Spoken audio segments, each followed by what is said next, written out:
Bienvenidos amigos a un programa más de Espacio Vital. Como lo pueden leer abajo en la descripción, hoy vamos a tratar un tema que a veces nos provoca muchas preguntas y eso es la caspa.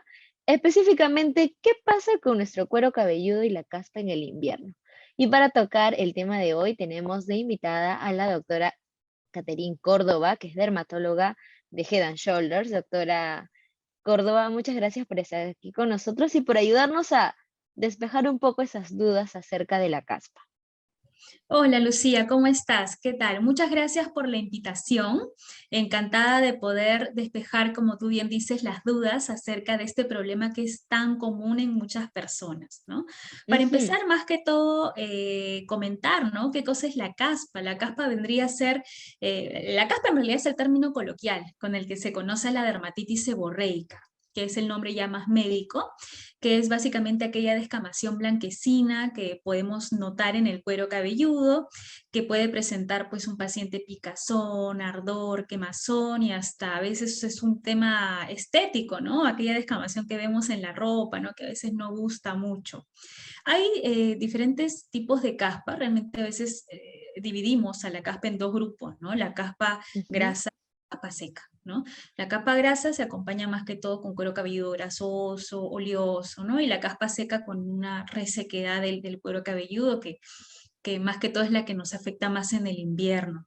Dentro de las causas, son la dermatitis seborreico-caspa es una enfermedad multifactorial, bien que realmente la causa como causa no se conoce, pero sí hay muchos factores involucrados, ¿no? Como por ejemplo el hongo de la caspa, que es la malacesia, ¿no? Que es básicamente el honguito que no todos tenemos en el cuero cabelludo como flora normal de la piel, habitante normal de la piel, que vive en armonía con nosotros, pero en estos pacientes de pronto el hongo pues se reproduce, ¿no? Se está más aumentado en cantidad y pues se produce esta descamación. El estrés también es súper influyente. La dermatitis seborreica caspa es una enfermedad muy emocional dependiente. Por eso también, muy aparte de los factores medioambientales, cuando uno está estresado, está tenso, pues empieza a picarle la cabeza, empieza a descamar un poquito, ¿no? Y bueno, el tema del clima es súper, súper importante. En este tema, en esta época de frío, generalmente la temperatura hace que la piel en general se reseque.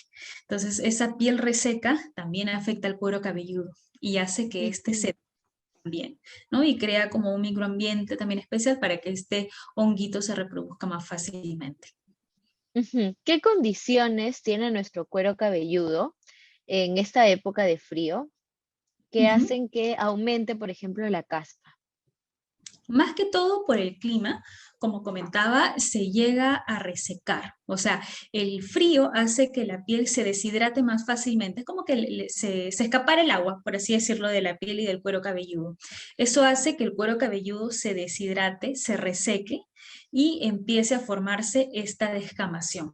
Es por eso que es muy importante que en esta época del año acompañemos en nuestra rutina de cuidado del pelo un shampoo que no solamente nos limpie, sino un shampoo que también nos hidrate el cuero cabelludo y también la hebra capilar. Porque si te has dado cuenta, en invierno también la hebra capilar se reseca feo, ¿no? O sea, las puntas están también bien abiertas, se reseca un poquito. Entonces, también es importante que los shampoos que utilicemos tengamos pues propiedades hidratantes, ¿no? Que tengan algunos elementos importantes, como por ejemplo el aceite de coco, que tiene bastantes, digamos, propiedades que pueden mejorar la hidratación. Ujú. Pasa lo mismo con, por ejemplo, vayamos al otro extremo, Ujú. en una temporada de un calor que sea intenso. ¿Pasa lo mismo? ¿El cuero cabelludo también tiende a cambiar? Sí puede cambiar, generalmente en el verano, perdón, a diferencia del invierno, el cuero cabelludo no está tan reseco, bien, pero las personas sudamos más. Entonces, al sudar más, creamos un microambiente especial para que el honguito de la caspa se pueda reproducir. Igual, tanto invierno como verano, tenemos que utilizar shampoos amigables, ¿no? Que puedan hidratar el cuero cabelludo, pero digamos que el Ujú, mecanismo es diferente. ujú.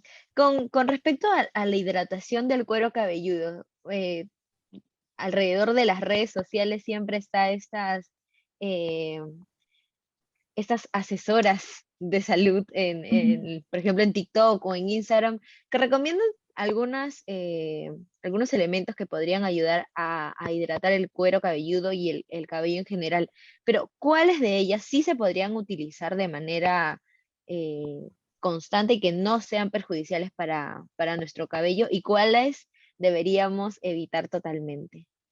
Claro, en realidad yo sí he visto, ¿no? El tema de los TikTok, de los videos que a veces hablan mucho de los remedios caseros, ¿no? A veces hay gente que se pone, no sé, pues aceite de oliva, vaselina, palta, qué sé yo, para hidratar. El tema es que este tipo de alimentos, porque finalmente muchos de estos remedios caseros vendrían a ser alimentos, sí es cierto, tienen propiedades, bien, pero para que uno puedan ser absorbidos por la piel o la piel puede aprovecharlos, necesitan tener un tamaño molecular o una forma adecuada. Entonces, no es lo mismo, por ejemplo, ¿no? El aceite de coco, que todo el mundo se lo pone en la cabeza. O sea, no es lo mismo ponerse aceite de coco y aplicarlo en el cuero cabelludo a utilizar un producto que tenga aceite de coco. ¿Ves? O sea, porque al final estos productos sí pues están hechos en un laboratorio con las medidas de higiene adecuadas. El tema de utilizar remedios caseros, yo realmente no lo recomendaría mucho porque muchos de estos remedios caseros para hidratar son muy aceitosos. Entonces, cuando tenemos el cuero cabelludo muy aceitoso, podemos producir caspa. Entonces ahí causaríamos lo contrario, ¿no? De pronto podría utilizarse en las puntas, ¿no? En la hebra capilar, quizá podría ayudar un poquito, pero de hecho no es pues como utilizar un producto ya pues hecho en un laboratorio. Ujú. Con respecto al otro lado, nos hablaba de que necesitaríamos un shampoo que sea dermatológicamente probado. Pero, Ujú. ¿qué tal, por ejemplo, esos shampoos que se volvieron famosos también en las redes sociales, que no tienen sal, por ejemplo? ¿Esa propiedad de no tener sal ayuda a nuestro cuero cabelludo a no producir caspa? No, realmente la sal es un componente que si uno empieza a buscar bibliográficamente, ¿no? Es lo que a veces es parte de una molécula del shampoo, perdón, de una fórmula del shampoo que lo hace pues más apropiado para el cuero cabelludo, pero no significa que no reseque digamos, o que reseque, ¿no? O sea, simplemente es para que la fórmula esté más espesa, esté más adecuada, se pueda absorber bien en la piel. Pero que tenga sal o que no tenga sal, ahora al menos la mayoría de shampoos que son dermatológicamente probados o los que son, por ejemplo, de peluquería, ¿no? Los que ayudan, que son más amigables con el cuero cabelludo, con la hebra, casi todos no tienen. Entonces es como poner en el eslogan algo que ya se sabe que no tiene, ¿no? Y me parece que esos sí son, pues, de todas maneras, mucho más amigables con la piel, ¿no? Con el cuero cabelludo. Ujú, perfecto. Lo de el problema que tenemos con la caspa, por ejemplo, que aumenta en invierno, ¿puede presentarse también en, por ejemplo, las pestañas o las cejas? Mayormente en las cejas sí se puede pasar, o sea, la dermatitis seborreica puede afectar el cuero cabelludo, puede afectar la zona interciliar, puede afectar la zona del costado de las alas nasales, al costado de las orejitas también. Es unas zonas bastante frecuencia de incidencia, ¿no? En dermatitis seborreica. Y eso también igual, utilizando buenos hidratantes, ¿no? En algunos casos ya se tiene que utilizar tratamientos antiinflamatorios, pero eso ya, digamos, en un extremo, ¿no? O sea, cuando ya vemos que, digamos, con hidratantes normales o con shampoos comerciales, vemos que no mejora mucho, ahí ya deberíamos ir al dermatólogo. Ujú. Doctora Córdoba, ¿qué recomendaciones le podríamos dar a los que están viendo este video eh, Ujú. para que se evite, por ejemplo, hacer que el cuero cabelludo se reseque de sobremanera ahora en este cambio de temperatura que es diferente a la del verano, obviamente, las condiciones, Ujú. y que el frío está como que aumentando? Ujú. De todas maneras, la recomendación principal es utilizar un shampoo que no solamente limpie, sino que también hidrate, como por ejemplo este de Head and Shoulder, que tiene propiedades hidratantes como aceite de coco, por ejemplo, que es el nuevo producto que está saliendo. complementar este tipo de shampoo con un acondicionador y con una crema de peinar que tenga las mismas propiedades para que se potencien entre ellas. Bien, yo creo que eso es la parte fundamental. Otras cosas que podemos hacer, por ejemplo, no bañarnos con agua muy caliente, porque el agua muy caliente también reseca mucho el cuero cabelludo.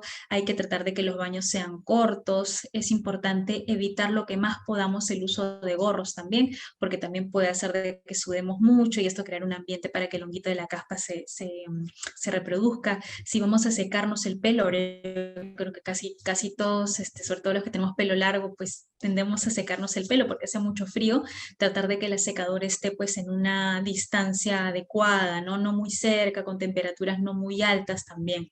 Son algunos pequeños tips que podemos hacer en esta época para que no nos afecte la caspa en el invierno, ¿no? Ujú. Otra de las preguntas que abundan en el internet es si, por ejemplo, el tener caspa es una condición para la pérdida del cabello. ¿Produce pérdida de cabello la caspa? Es algo que se puede relacionar, sí. De todas maneras, se relaciona, no en todos los casos, porque de todas maneras el hablar de pérdida de cabello o de caída de cabello aumentada es súper amplio.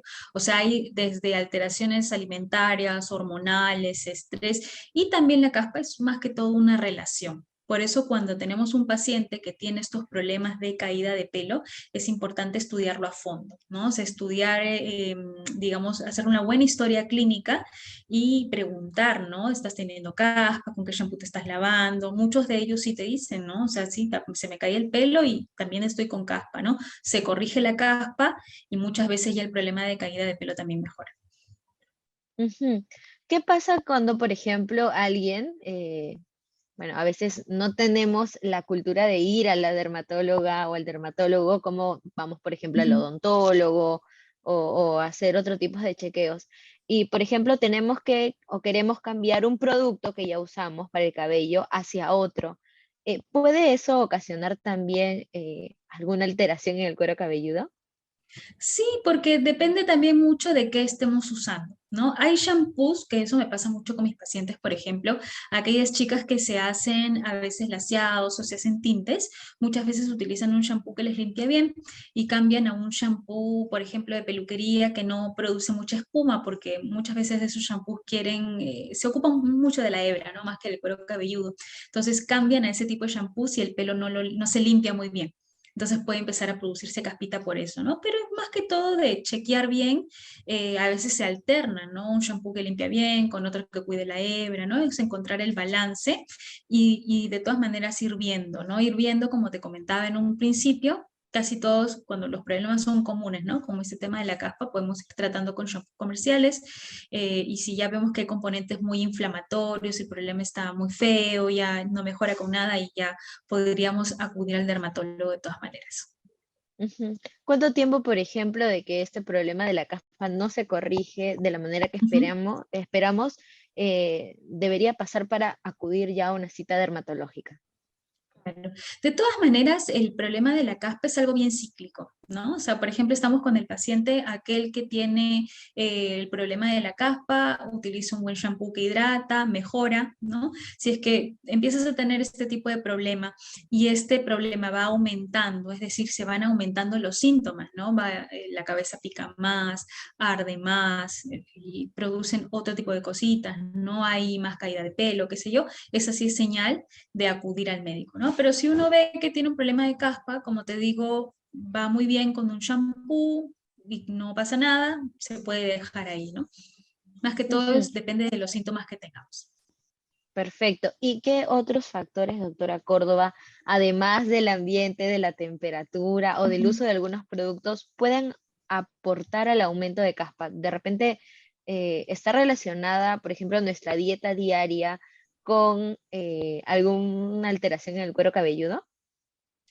No tanto con la dieta, quizás de forma directa, pero ahora lo que vemos muchísimo y de lo que se habla mucho es de la microbiota intestinal en general, con la salud de la piel, del resto de los órganos, ¿no? De todas maneras, hay enfermedades inflamatorias, como este caso de la dermatitis seborreica, que se benefician mucho cuando uno tiene una buena dieta, cuando la microbiota intestinal está bastante bien. Entonces ahora la nueva, digamos, dermatología, por así decirlo, en esta nueva etapa, nosotros los dermatólogos nos estamos enfocando mucho en eso, o sea, en el bienestar interior también del paciente, porque nos hemos dado cuenta que este tipo de enfermedades inflamatorias se beneficia mucho de que todo esté bien por dentro, ¿no? Pero en líneas generales yo creería que lo que más influye es los factores medioambientales. Ujú. Finalmente, doctora Córdoba, para cerrar este tema de la Ujú. caspa y el invierno, eh, ¿qué elementos sí podríamos usar que sean, por ejemplo, no sé, de fácil acceso para poder ayudar a que no esté reseca el cuero cabelludo y Ujú. obviamente no aumente el problema de la caspa en esta temporada? En realidad, yo soy de las que cree que a veces indicar o dar algún tipo de casero, por ejemplo, a veces puede empeorar la situación, ¿no? O sea, a veces uno tiene cuero cabelludo, o la piel en general, ¿no? No se seca, valga este ejemplo, y decimos, no, mira, ponte aceite de oliva, qué sé yo, ¿no? Pero al final a veces podemos empeorar la situación, o sea, no necesariamente mejoramos la sintomatología. Aparte de que de verdad que hay bastantes, digamos, hay varios shampoos accesibles en realidad para este tipo de problemas como el de Head and Shoulder, ¿no? Que tiene este componente que es aceite de coco que brinda opciones hidratantes, ¿no? Yo creo que vale más, digamos, indicar algo así, que es accesible, que está hecho por un laboratorio, que es dermatológicamente probado, a estar intentando remedios caseros que al final pueden ir en contra, ¿no? de la sintomatología que tiene el paciente. Ujú, perfecto, doctora Caterín Córdoba. Ujú. Muchísimas gracias por su tiempo y por su conocimiento. Ahora creo que ha quedado un poco más claro lo de la caspa y el invierno y cómo también nos puede afectar el tema del estrés al aumento de la caspa. Ujú. De Le todas agradezco maneras. su tiempo, sí, y gracias a ustedes, amigos de RPP, que han estado viendo este programa. Pueden dejar sus preguntas también en los comentarios para que en una próxima oportunidad la doctora Catherine Córdoba también nos pueda ayudar con su conocimiento. Muchas gracias a ustedes y nos vemos en un próximo programa de Espacio Vital. Hasta luego, gracias.